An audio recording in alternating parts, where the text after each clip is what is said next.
Hi everyone, I am back. This is Kathy with McCrafty Studio, and I am going to do a fully finished object video. These two smalls that I'm going to show are for an upcoming Crazy Woman Stitching Retreat 2025 in Wyoming. It is the last one, so I will show you what I made. The pattern I used was Stitching with the Housewives. It's from the Good Old Days minis for the month of May. I only did this one right here. And just to give you a little bit of background, I was shopping in Hobby Lobby and I ran across these clocks. They were on clearance. There was two of them, and I just thought, I just had a really cool idea in my head. And since there were two, I thought it would make a great smalls exchange, so I did pick them up. And I'm going to show you a picture of the clock here.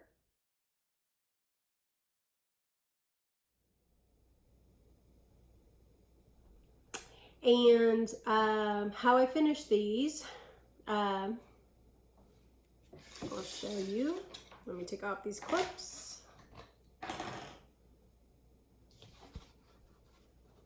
And this is what they are. I created some pin cushions, and like I said, it's just the floral mini design. And the counting pins I got from Stitchingly Along. I can take those out, kind of show you up close. I'm using the clip to help me with one, but those are what they look like. There's a bee and then there's a flower that I thought looked so much like the flowers that I stitched. And then I also picked up a tag.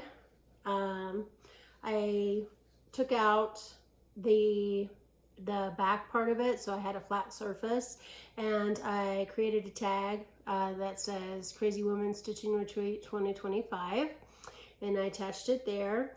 And then I stitched this 1/1 on 20 count black aida. And then I didn't take out the glass or anything from the face of the clock. And I just built up a kind of a pincushion situation and put it on top.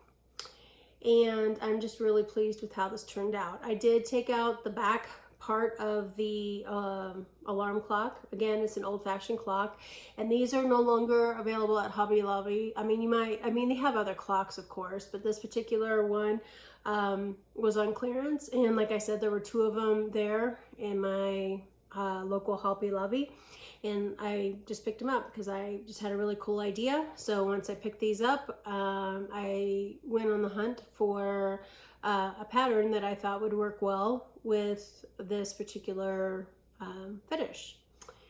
The colors that were used in the pattern were all classic Colorworks. They were Bamboo, Finley Gold, Little Sprout, Queen Bee, and Tropical Paradise. You can't really tell, but the Tropical Paradise was used in these little tiny little flowers that kind of surround the larger daisies.